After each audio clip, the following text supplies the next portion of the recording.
Morning. So it's just after 5 in the morning. It's a couple of weeks after I finished my last walk, and I'm back here in Shepperton to start leg number 2, episode number 2 of this walk around the green belt of London. It's a nice morning, sun's just coming up, the river there behind me, nice and calm. We're going to set off on our walk from here in Shepperton towards Thames this morning. We're going to be walking along the river again, walking, talking, discussing the green belt. So yeah, let's go for it.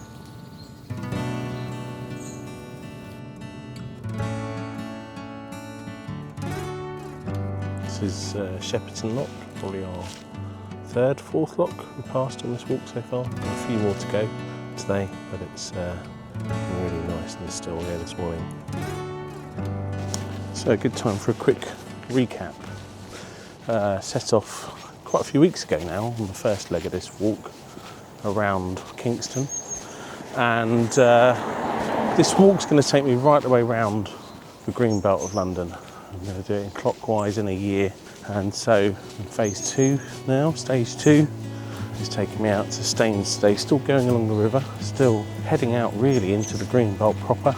It's all quite nice still around here, as you can see, and there's some more adventures to come on this walk, but we're setting off again. It's going to be a nice day today. These guys decided to join me, so try and get past them without getting nipped on the bum. Morning. Morning everyone. Morning. So one of the things we'll talk about on this walk a fair bit more is just the history of the green belt, how it came about, and those routes are fairly complicated. There's a number of different ways that we've got to where we've got to today, but really the green belt proper has been in existence now since 1955, so getting on for 70 years now, and it's a very important part of planning, the planning policy, and the government is very clear within its planning policies, within the national planning policy framework, that it places great weight on the green belt. It is up there in terms of things that it feels should be protected. And today we'll probably talk through some of the purposes of the green belt. A lot of the planners watching this will know all about that, but some may not know it quite so well. So we'll talk a bit about what those purposes serve and the functions of the green belt. So that document tells us that the fundamental aim of green belt policy particularly is to prevent urban sprawl. And in the case of where we are, that's the metropolitan green belt, and that's about preventing the urban sprawl of London. There's obviously other green belts in England, but that fundamental aim is to prevent those cities, those towns from sprawling. It does that by keeping that land permanently open, and it says that the essential characteristics of the green belt are both openness and of course its permanence. We'll talk a bit about those in a bit more detail. This is Dumsey Meadow. This is a site of special scientific interest. SSI, right next to the river, real area of functional floodplain here. So those purposes of the green belt that I was talking about, there's 5 in total that are set out in the MPPF, and the first one goes back to that purpose, to check the unrestricted sprawl of large built-up areas. As I say, it's all about stopping, where it can, the growth and the sprawl, unrestricted sprawl of large settlements. So the second one says to prevent neighbouring towns merging into one another. So again, that's really about thinking around towns that are in the green belt, towns like Guildford or Staines, and to prevent them merging and losing their identity.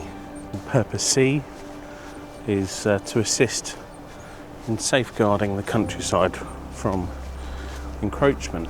Again, similar to those other purposes, it's to stop the countryside around towns, around London, around other cities, from being encroached upon by development and those greedy developers that people like to talk about. And then the purpose D that's set out talks about preserving the setting and the character of historic towns. Now, London isn't really a historic town, it's a city, but there's other areas of the Greenbelt where it is around specific towns, and other towns that sit within the Greenbelt that we'll come across on our walk, and we'll come back to that because it's quite a nuanced purpose.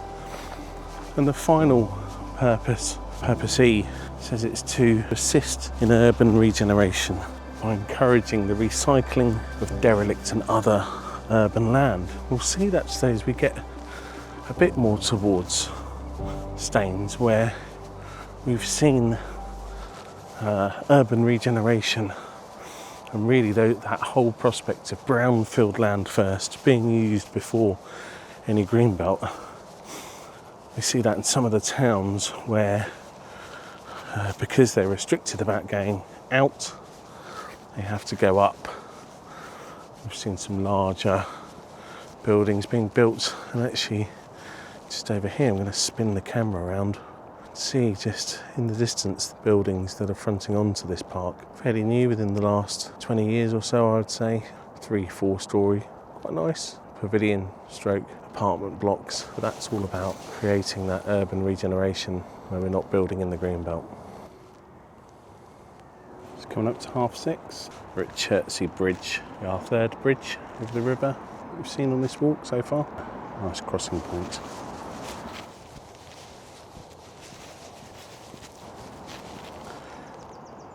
This is Chertsey Lock, another lock on our journey along the river this morning.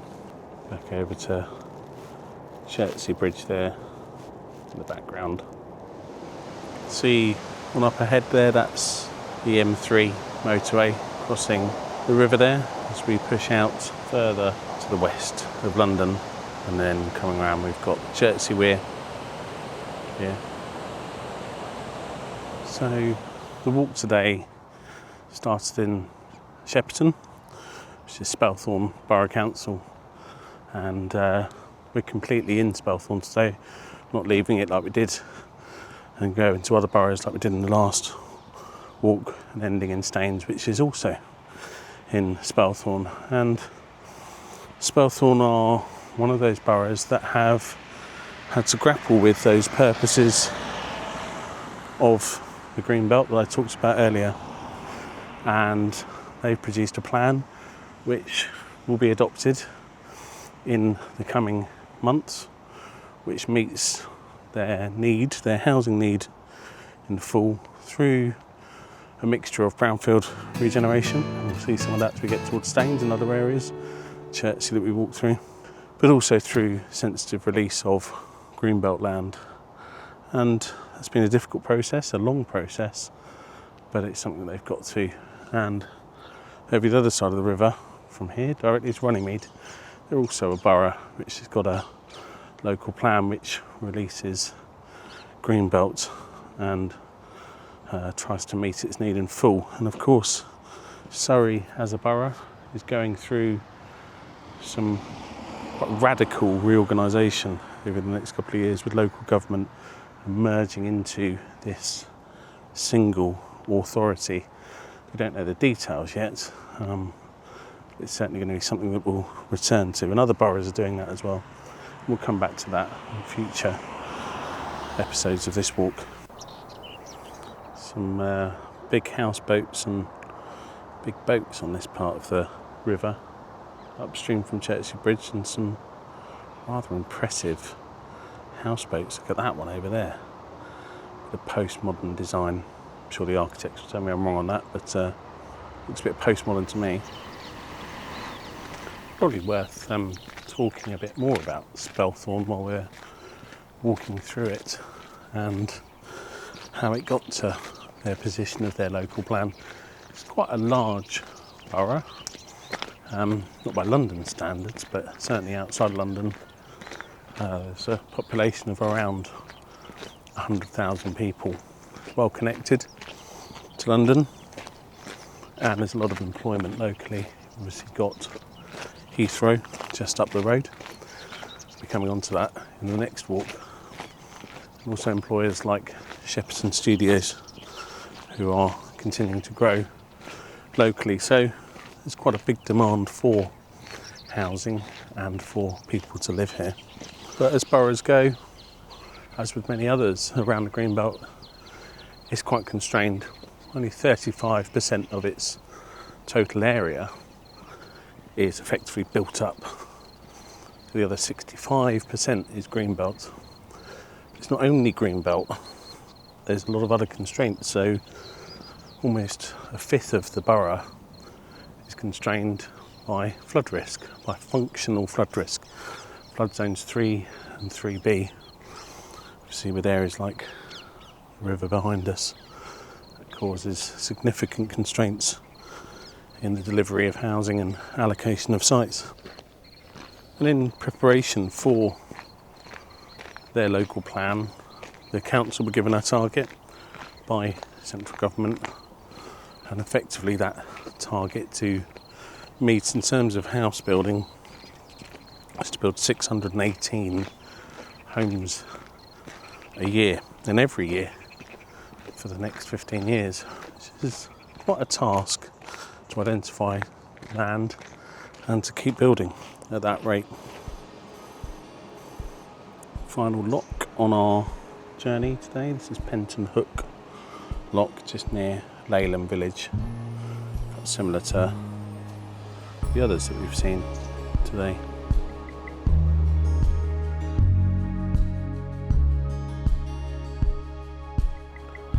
So as I've been preparing for this walk, I've done quite a lot of reading around Greenbelt and different people's views on it, and still am as I continue to go.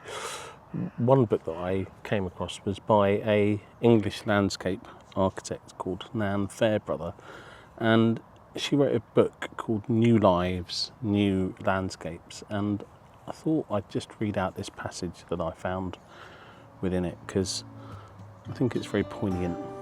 She says this: Since planning policy is to preserve this rural matrix, greenbelts and similar controls, whatever their landscape quality, are valuable extra powers in these primarily administrative areas. How long the inner built can contain the built-up centres, nobody knows. Certainly Tudor attempts failed to limit London's growth by legislation, and every new road and pylon now spreads the city's influence further.